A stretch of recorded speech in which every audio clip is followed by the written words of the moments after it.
माया और बदलता साल। गर्मियों की धूप माया के सहन की रेत को सुनहरी बना रही थी। 6 साला माया अपनी पीली टी शर्ट और नीली ओवरऑल में हंसी अपने शानदार रेत के किले की आखिरी ब्रज को थपथपाती। हवा गर्म और चपचपी महसूस हो रही थी। कई महीनों बाद माया ने दोबारा कोशिश की। हवा ठंडी थी, रेत नम और छूने में सर्द थी। इसका रेत का किला बार बार गिर जाता, एक सर्द चपचपा गंदगी छोड़कर। ये काम क्यों नहीं कर रहा? माया बुड़बुड़ाई, अपनी पतली जैकेट में हल्का सा कांपती हुई। इसने रेत को और जोर से दबाया, लेकिन इसकी उंगलियां सुन्न हो गईं। मायूसी बढ़ने लगी। सहन में मौजूद देव कामत बलूत का दरख्त बदल गया। उसके पत्ते भड़कते हुए सुर्ख, नारंगी और सुनहरी रंगों में फट गए। माया ने इन्हें आहिस्ता आहिस्ता गिरते देखा। गर्मियों के इख्तिताम का एक हल्का सा गम दिल में उतर रहा था। इसके बड़े भाई लीव ने पुकारा, कूदो अंदर। इसने पत्तों के ढेर लगा रखे थे।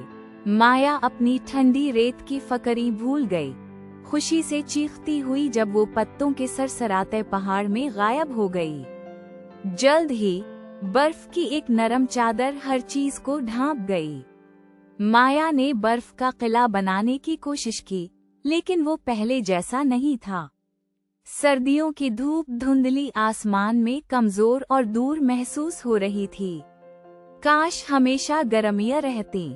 माया ने दादी से शिकायत की, एक कंबल में लिपटी हुई। इसने बाहर की तरफ देखा, जहां मध्यम बेजान सूरज की रोशनी नंगी शाखों से गुजरने की कोशिश कर रही थी। दादी एक गरम मफलर बनाती हुई मुस्कुराएं, देखो अब सूरज कितना नीचे है मेरी प्यारी। इन्होंने इशारा करते हुए कहा, ये हमें बराह रास्त मुश्किल से ही पहुंचता है, ऐसा ही है ना? माया ने कई दिन मुशाहिदा करते हुए गुजारे। इसने देखा कि सूरज आसमान में नीचे ही रहता था, सहन में लंबी सुस्त परछाइयां डालता, कभी जुलाई की तरह बराह रास्त सर पर नहीं होता था। इसने सूरज की गर्मी भी महसूस की। साफ दिनों में भी इसकी किरणें कमजोर, कम शदीद महसूस होती थीं। जो जमीन गर्मियों से महीनों तक गर्म रहती थी, अब मुसलसल ठंडी रहती थी। आहिस्ता आहिस्ता दिन लंबे होने लगे। माया ने देखा कि सूरज हर हफ्ते ऊंचा चढ़ रहा था।